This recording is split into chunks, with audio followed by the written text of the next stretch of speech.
don't, but the build-up to this has been in process for several years. I mean, all of us know that we're not alone in the problems that exist within our communities on the economy, but the Lord helps those who help themselves, and we're in a situation where we finally do have some seed money where we can try to bring our communities together. If you look on page 2 of the concept paper where it says activities planned, pretty specific what we would be doing at least the first part of the first year. We may have many of these things in place already that we don't have to redesign, but the biggest thing is to bring the communities together and get them invested in the community development office so that we can speak with one voice. That's the whole gist of this, is that we want to create a vested interest by the local communities. Did we just recently, you mentioned it's been in the works for a year or so, but did we Well, I mean, with the agency, we've gone through the needs assessment. It's not news that in every needs assessment that we've done, and I'm sure that anybody else has done, jobs is the #1 priority. I mean, that just is something that you don't even think first about, because jobs is the #1 priority. We have had other strategic planning meetings before this, and jobs has always emerged as a priority. So that's what I meant when I said, It just seems we're all under the gun at this point, with it being right on top of the deadline for everybody to make the positive decision. That's all. Well, from my perspective, the agency is standing up and saying we are going to put in this $20,000. However, it won't move forward without matching funds, and that's the bottom line. If we don't have the matching funds, there's no point in continuing the application.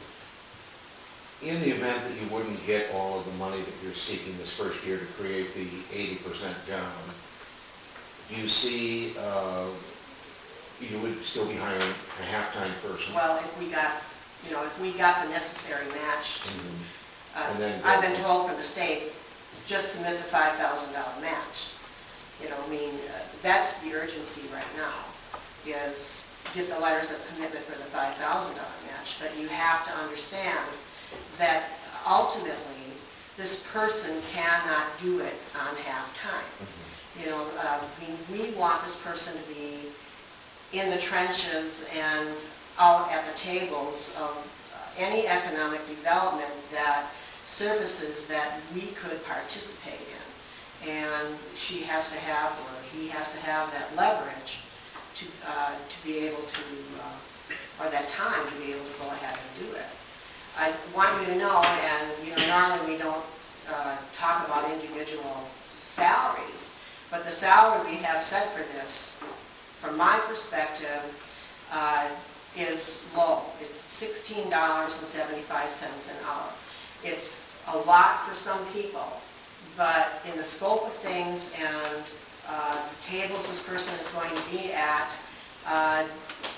it's not a high income, but this is what we would have to work with, and this is where it falls on our scale. Community Action Agency salaries are historically not that large, so an 80% person would be making $26,000 to $27,000 a year in all likelihood, with a car, with transportation. Well, we wouldn't get a car, but it would be... No, I mean, but the transportation right. needed. If you look at the budget right now just reflects the $20,000. And so if you look at the transportation, there's a set aside there of $2,900 for transportation. and that would be $1,500 for travel. I mean, you know, everything is sort of in the air right now, and we won't know until this actually occurs how much traveling there is going to be. But the conference attendance is one thing that is very important. I had this discussion with our governing board, and, you know, whereas some people might think these people are going on junkets, you know, some of these, anybody who's ever participated in anything like this knows that it is so important to be an active participant at things that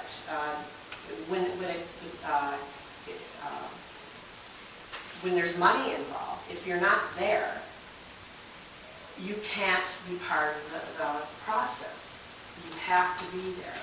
So you have to establish your network. You have to become part of the team, and you have to be there in order to accomplish that. Who would be overseeing this position? Well, ultimately, I would be the direct supervisor. Ultimately, our governing board.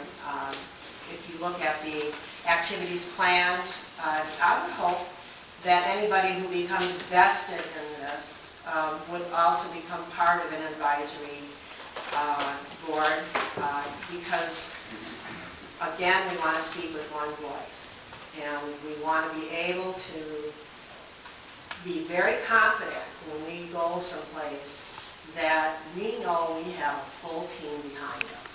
If we don't have that team behind us, we can't accomplish anything. I'm a firm believer in the stakeholder concept.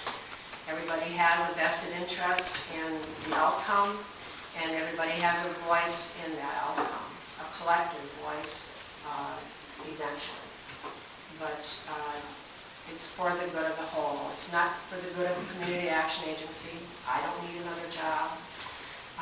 The agency doesn't need that $20,000, but the community needs community development. And we don't have these opportunities very often. Seed money like this comes maybe once every 5 years. And so, you know, our opportunity is today.